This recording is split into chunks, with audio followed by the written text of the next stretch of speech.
কোটা সংস্কার আন্দোলনে সাধারণ শিক্ষার্থীদের উপর হামলা চালিয়েছে ছাত্রলীগ।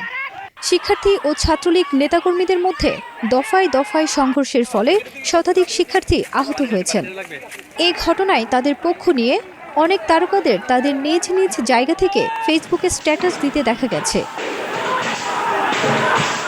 চিত্রনায়িকা পরিমণি তার ফেসবুকে এক ছাত্রীর উপর হামলার ছবি প্রকাশ করে লিখেছেন, নারীর প্রতি সহিংসতায় আপনার জবান বন্ধ থাকলে আপনি মুনাফিক।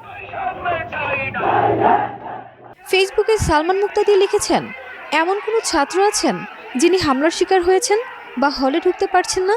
আমি আপনাদের দায়িত্ব নেব।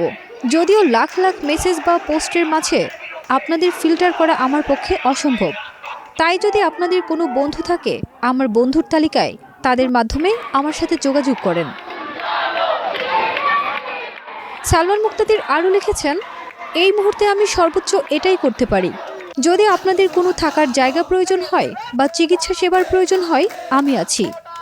মাত্রই কিছু ভিডিও দেখলাম যেখানে কিছু ছাত্র তাদের হলে প্রবেশ করতে পারছে না। ক্ষমা চেয়ে এই অভিনেতা লিখেছেন, আমি আবারও ক্ষমা চেয়ে নিচ্ছি যদি এইটুকুতে যথেষ্ট না হয়। আমি সত্যি ভেঙে পড়েছি, বিব্রত বোধ করছি। জনপ্রিয় হয়েও কোনো কাজে না আসায় লজ্জা বোধ করছি। গায়ক তরুণ তাশরিফ খান লিখেছেন, ছাত্ররা সম্পূর্ণ যৌক্তিকভাবে তাদের মেধার মূল্যায়ন চায়। সেই ন্যূনতম চাওয়াটুকু যদি না দেওয়া হয় তাহলে এর যে দুর্ভাগ্যের কিছু আর হতে পারে না।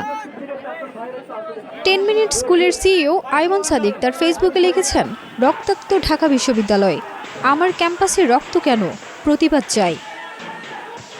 অভিনেতা সিয়া মোহাম্মদ তার ফেসবুকে লিখেছেন, আমার ক্যাম্পাস রক্তাক্ত কেন? শিক্ষার্থীদের রক্ত ঝরবে কেন? আশফাক নিপুণ দুজন শিক্ষার্থীকে পেটাচ্ছে একটি ছবি পোস্ট করে লিখেছেন, ছাত্রদের পাশে দাঁড়ান। ফারজানা নিকিতা, দেশ রূপান্তর।